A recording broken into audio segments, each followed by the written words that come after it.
예수님의 마지막 시대에 대한 비유입니다.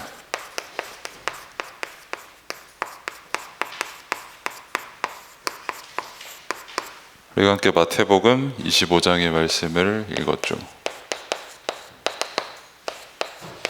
사실 25장 전체를 다 읽어야 되고, 또 25장 뿐만이 아니라 전으로 후로 이렇게 마지막 시대, 말세에 어떻게 될 것이다 는 것을 예수님께서 분명하게 말씀을 주셨습니다. 왜 마지막을 아는 것이 중요하잖아요. 그러니까 쉽게 말해서 드라마를 볼 때나 어떤 작품을 볼 때 그 마지막을 알고 보는 거랑 모르고 보는 거랑은 아예 다르거든요. 그래가지고 이제 소위 말해 스포하지 말라고 보통 그러잖아요. 그러니까 저도 이제 마블 작품, 그러니까 어벤져스 4 이런 거 볼 때 이미 스포를 당하고 봤거든요. 저 같은 경우 아쉽게도 되게 입이 가벼우신 분들이 주위에 몇 분 계셨어가지고, 그러니까 그런 경우가 되게 많아가지고, 그래도 영화 효과도 되게 화려하고 재밌고 한데, 근데 마지막을 아니까 제게는 반전 이런 거는 없더라고요. 그리고 이게 어떻게 될까라고 하는 어떤 그런 추측도 할 수가 없고, 왜냐하면 이미 결말을 알고 있으니까요. 그만큼 영화 하나 볼 때도 마지막에 대해 아는 것과 모르는 거랑은 굉장히 큰 차이가 있습니다. 아예 그 작품을 봐도 된다 안 봐도 된다라는 걸 판가름을 내릴 만큼의 마지막에 대해 아는 것과 모르는 것의 효과는 굉장히 차이가 크잖아요. 그래서 예수님께서도 우리 인생, 그리고 더 나아가서 이 지구 자체의 마지막에 대해서 말씀을 주신 겁니다. 마지막에 어떻게 될 것이다, 사람은 어떻게 될 것이고 세상은 어떻게 될 것이고 또 니들이 살고 있는 지구도 어떻게 될 것이다, 그리고 죽어서는 어떻게 될 것이다 는 것을 성경을 통해 알려주셨고, 특히 오늘 같은 경우는 이거를 믿는 사람이랑 안 믿는 사람은 나중에 어떻게 될 것이다, 사실 그리고 지금 인생을 어떻게 살아갈 것이다 는 것을 말씀하신 게 이제 마지막 시대에 대한 비유를 주신 거죠. 서론을 우리가 늘 강단 말씀을 확인을 하는데, 그 참제자 디모데, 그리고 잘 모를 수 있는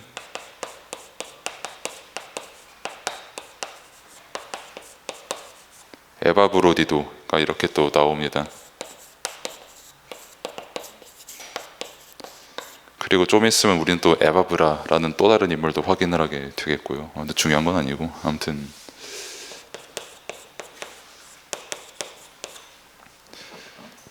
디모데라는 이름은 조금 그래도 많이는 아니더라도 들어보긴 했을 거예요. 영어로 이제 티모티, 티모시 이렇게 해가지고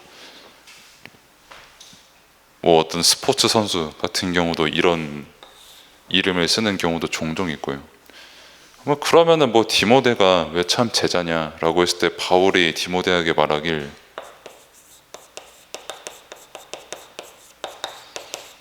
어려서부터 엄마한테 성경을 배웠고 이제 외할머니한테 성경을 배웠어요. 딱 여러분들처럼 어려서 엄마한테 교회 가라, 말씀 봐라, 나는 잘 안 보이지만 그래도 너라도 조금 교회 가서 빨리 봐라, 아니면은 나는 굉장히 열심히 보니까 너도 나 정도는 봐야 되지 않겠니 하면서 권유를 하고 권고를 하고 혼내죠, 안 보니까. 아무튼 그렇게 어려서부터 성경을 배웠고, 그리고 이제 인생에 짬이 가득 찬 이제 외할머니께서도 성경과 함께 인생을 계속 가르친 거죠.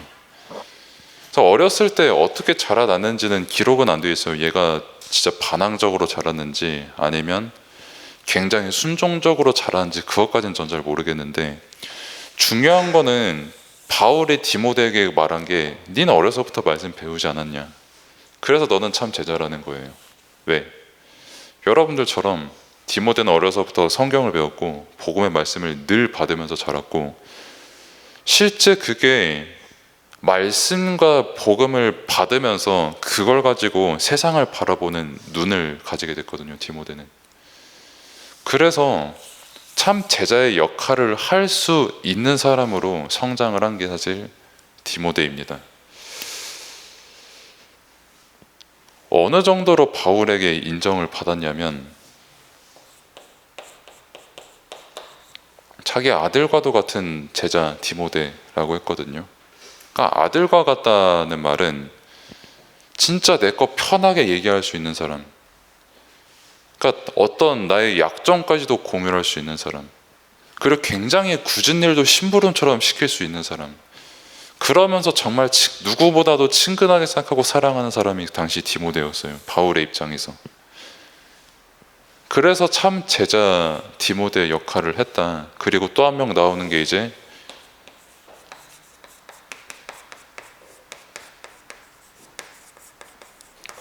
에바브로디도가 이렇게 나옵니다. 간단하게 말씀을 드리면 이게 빌립보서니까 빌립보 교회 이야기거든요. 빌립보 지역에 있는. 그래서 빌립보 교회에서 선교헌금을 했어요. 그러니까 우리 교회에서도 이제 선교헌금을 이렇게 한 번씩 하잖아요. 필리핀에 보내고 미국에 보내고 일본에도 보내고 이렇게. 근데 그 선교 헌금을 지금이야 이제 계좌이체 한번 하면은 이제 수수료 약간 누군가가 드셔가시고 하는 것 말고는 완벽하게 이체가 딱 되잖아요. 정확한 금액으로.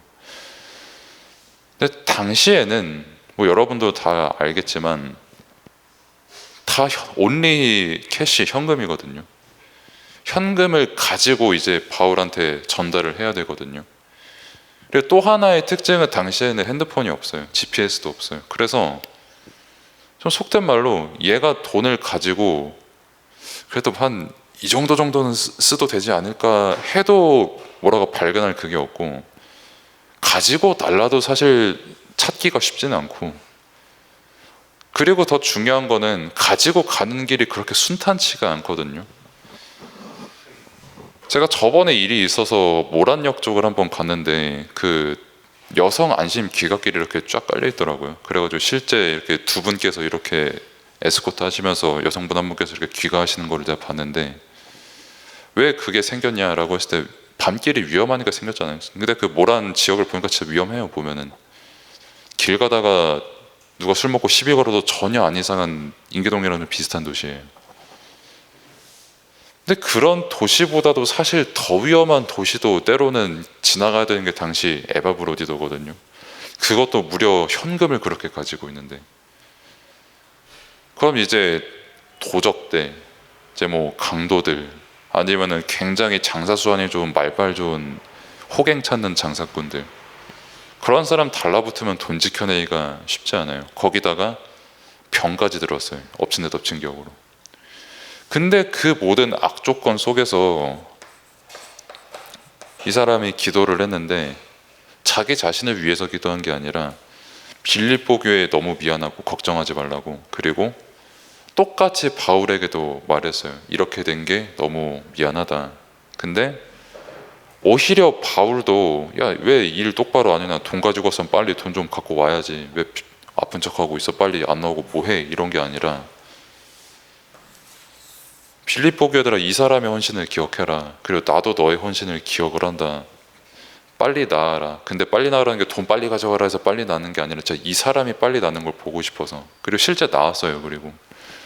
그리고 그 일을 온전히 수행을 했던, 그러니까 우리 입장에서 그냥 돈 갖다 준 거 하나로 끝날 수 있는데 돈 갖다 주면서 헌금을 갖다 주는데 헌금만 갖다 주겠습니까? 빌립보 교회 전반적인 소식 다 전하고, 또 바울의 소식도 똑같이 왜곡 없이 전하고. 이게 되게 어려운 일이거든요. 이게 특히 사회생활 여러분들이 해보셨으면 알겠지만 왜곡 없이 서로 말을 하는 게.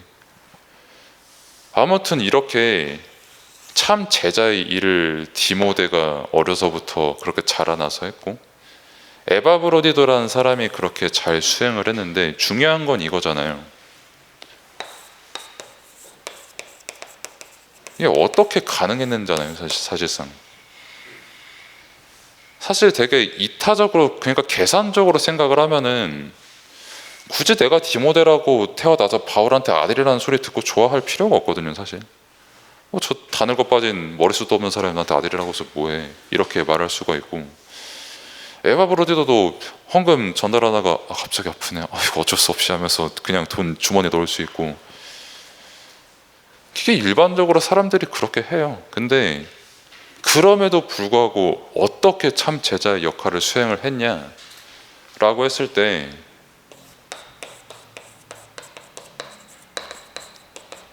그리스도로 완전히 답이 난 사람들이기 때문이었음을 강단 말씀을 통해 확인을 했고, 성경을 언제나 봐도 우리는 이 사실을 확인할 수가 있고, 확인을 안 하면 사실 성경을 읽는 의미가 없죠.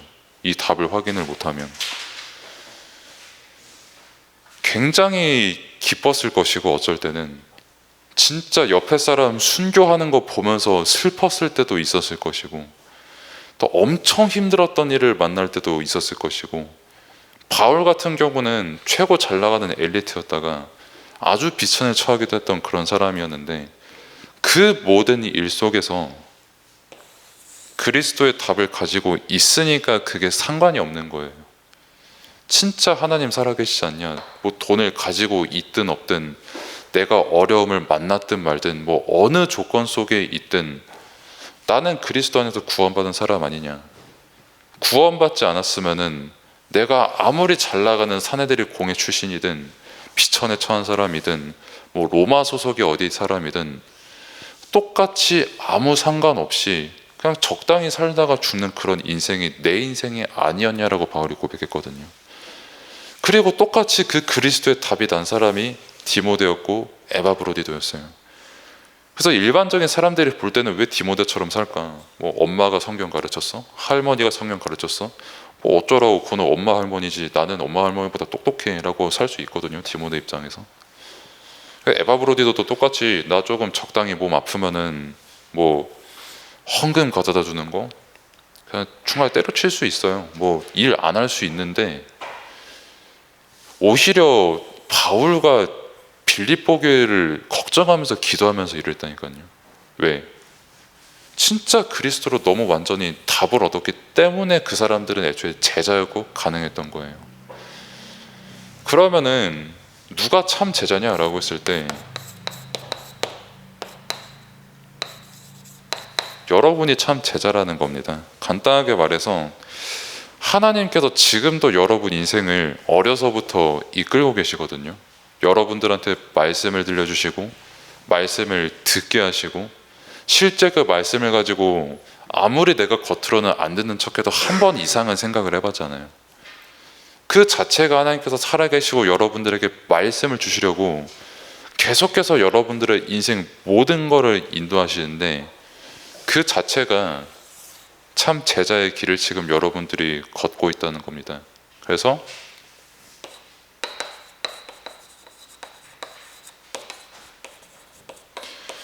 실제 하나님의 소원을 이루려 여러분들은 지금 인생을 인도받고 있는 거예요.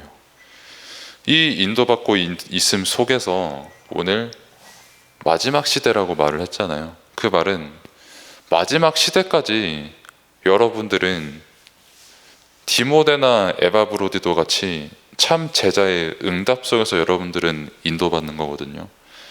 그럼 예수님께서 말씀하신 마지막 시대의 비유가 뭔지 아주 간단하게 보면은, 디테일한 거는 함께 보러 마시면 되겠고,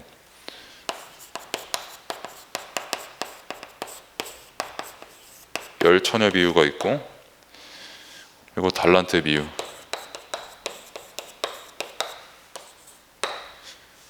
그리고 양과 염소 이렇게 있죠.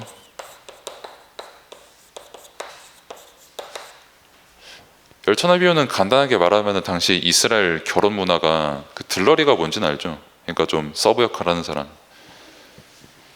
그러니까 신랑이 신부 집에 찾아갑니다. 신부 데리러. 그리고 신부를 데리고 다시 자기 집으로 데리고 와요. 근데 갔다가 데리고 오는 그 과정 속에서 이제 들러리들이 촛등을 켜고 이제 기다리고 있거든요. 근데 그 역할을 했던 사람이 10명의 처녀였다 이거였는데, 그럼 당연히 들러리니까 촛등을 가지고 있어야 되잖아요. 캔들을. 딱 등 환하게 비추고, 저기 신랑 웰컴하네 하면서. 근데 이제 5명의 처녀가 그 기름을 안 갖고 온 겁니다. 그 촛등에 불을 켜려면 기름이 있어야 불을 켤 수 있잖아요. 저기 뒤에 있는 난로처럼. 근데 기름이 없으니까 불을 켤 수가 없잖아요. 그러니까 큰일 난 거지. 그러니까 들러리 역할을 할 수가 없는 거지. 그리고 이제 신랑이 신부를 데리고 돌아올 때에 같이 이제 그 주인 집에 들어갈 수가 없는 거지. 왜냐? 들러리가 아니니까 거기에 관련이 없는 사람이니까 들어갈 수가 없거든요. 그래가지고 결국 못 들어갔어요. 5명의 등이 없는 처녀들은. 그 말은 쉽게 말해서 진짜 마지막 시대에 그리스도 안 믿는 사람, 너네가 아무리 기름 찾으려고 다른 기름 찾으려고 노력해도, 아무리 너네가 애원해도 하나님 나라에 들어갈 수 없다는 것을 말씀하신 것이죠. 반대로 말할까요? 우리가 하나님 나라 되게 쉽게 말하잖아요. 근데 처음부터 이것을 위해서 성경 66권이 쓰여졌거든요. 근데 우리 되게 쉽게 말하잖아요. 하나님 나라고 그리스도고 뭐고 뭐, 디모데는 어렸을 때부터 하나님 나라 일 들었는데 뭐 내가 외할머니보다 그래도 내가 똑똑하지 않냐라고 그렇게 적당히 살다 가는 사람들 되게 많고. 그리고 두 번째로 달란트. 핵심은 이거예요. 이 사람. 어떤 사람은 5달란트 받고, 어떤 사람은 2달란트를 받고, 어떤 사람은 1달란트를 받았어요. 좀 쉽게 말하면 재능요. 뭐 수저라고 할 수도 있고, 되게 조금 탤런트 한 사람을 보고 재능충이라고도 우리가 말을 하잖아요.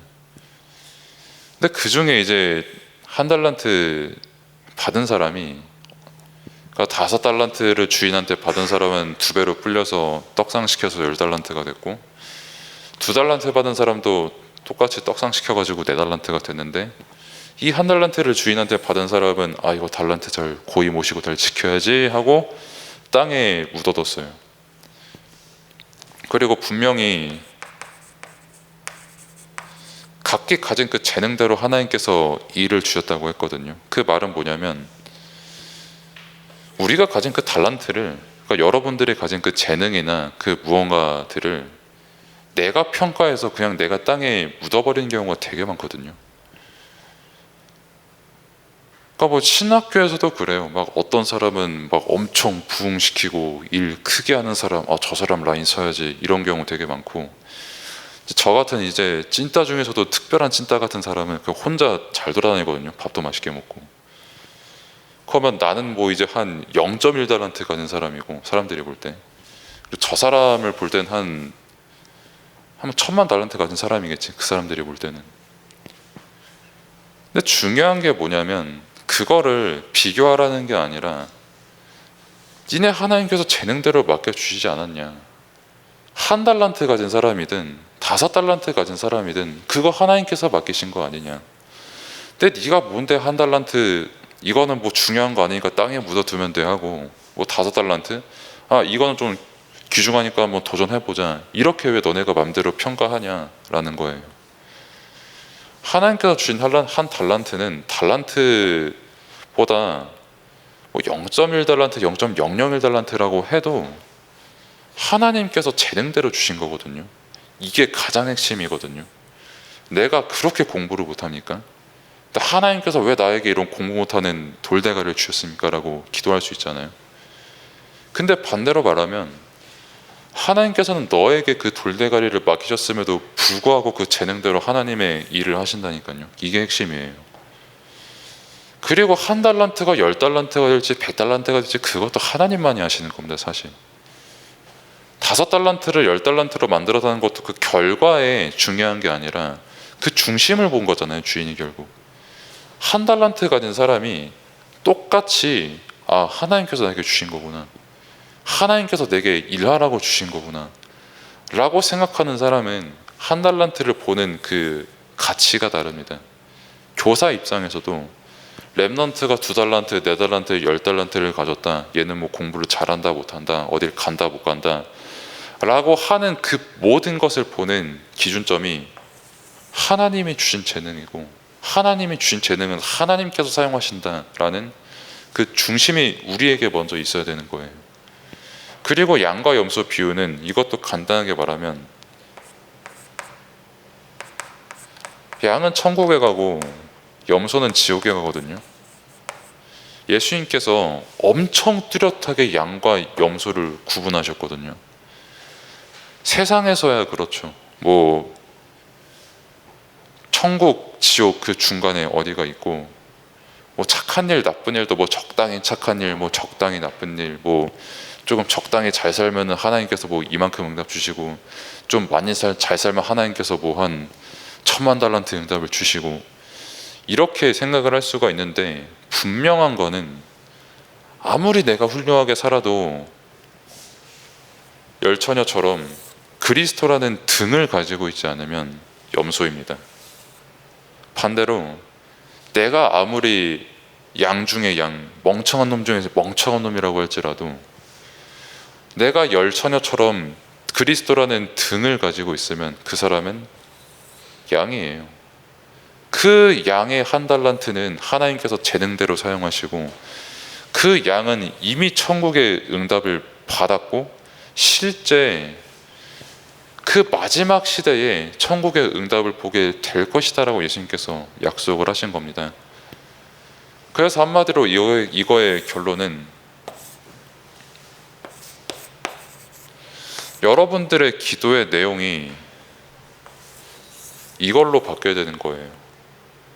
내가 얼마만큼 공부 잘하게 해주세요가 아니라 하나님이 소원을 담고 날 지으시지 않았냐, 하나님이 소원을 담고 나를 창조하시고 나를 지금 인도하고 계시지 않냐, 근데 그 중에서 나에게 한 달란트의 재능밖에 안 주셨지 않았냐, 근데 우리가 볼 때 한 달란트 밖이지 하나님께서 보실 때는 그 영원한 일을 이루실 재능대로 주신 하나님의 일 아니냐를, 제가 지금 이거 말한 거 1분도 안 걸리거든요. 이거를 하루에 1분이라도 기도할 수 있는 사람은 실제 이걸 가지고 하나님의 소원을 그리스도의 날에 이루는 참 제자의 삶을 살게 되는 겁니다. 이 사람에게는 세상에 감당치 못하는 그 제자들이라고 히브리서에도 나와 있잖아요. 그래서 진짜 내 믿음의 대상이 뭔지, 그리고 마지막 시대에 예수님께서 분명히 우리에게 요구하신 그 믿음이 있는데 그게 무엇인지를 말씀을 통해 확인하시고, 특별히 수능을 앞두고 있는 렘넌트가 있고 이제 수능을 앞두고 있는 그 고3 선배들을 바라보는 여러분도 있잖아요. 진짜 꼭 이거를 한번 점검을 해보셨으면 좋겠습니다. 그리고 예수님께서 요구하시는 게 진짜 훌륭한 염소인지 아니면은 순전한 그냥 양인지 그것도 꼭 점검해보는 여러분 되기를 바랍니다. 기도하겠습니다. 하나님 감사합니다. 렘넌트들을 참 제자로 부르시고 인도하시는 예에 감사를 드립니다. 우리 눈에 볼 때, 그리고 자신 스스로 볼 때 참 제자가 아니라고 할 수 있지만 이미 하나님께서 참 제자로 은혜로 작정하시고 우리를 부르셨으니, 그렇게 우리가 말씀하면서 더욱 감사함과 평안함 속에서 인도받는 우리 모두가 될 수 있도록 하나님께서 은혜를 베푸시고, 그래서 다른 것이 아닌 하나님의 소원을 온전히 이루는 우리 모두가 될 수 있도록 하나님께서 은혜를 베풀어 주옵소서. 예수 그리스도 이름으로 기도드립니다. 아멘.